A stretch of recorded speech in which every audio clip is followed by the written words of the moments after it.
कोणाकोणाच्या सोबत असं होतं की घरामध्ये भाजीला काही नसलं की बटाटे आपल्याकडे आणि आपण बटाट्याकडे पाहत राहतो. शक्यतो सगळ्यांच्याच घरामध्ये असंच होत असणार आहे. कारण आहे ना, घरामध्ये भाजीला काही नसलं का एकच पर्याय असतो, तो म्हणजे बटाटा.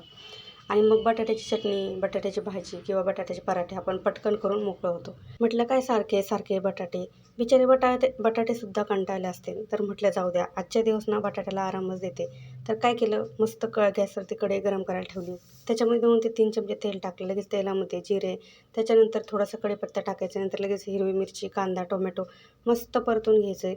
त्याच्यामध्ये थोडेसे काही मसाले टाकायचे, जसं गरम मसाला, हळद, धना पावडर, मीठ तुमच्या आवडीप्रमाणे मसाले टाकायचे आहेत. आणि थोडंसं पाणी टाकायचं. पाण्याला उकळी आली की लगेच कुठल्याही तुमच्या आवडीची याच्यामध्ये शेव टाकून घ्यायची. गॅस बंद करायचं, 5 मिनटं झाकण ठेवायचं. मस्त बटाट्यापेक्षाही झटपट आणि एकदम चविष्ट आपली तयार झालेली शेवभाजी. तुम्हालासुद्धा आवडली, नक्कीच बनवा. आणि आवडल्यास ना एक लाईक, सबस्क्राईब मात्र नक्की करा. बाय.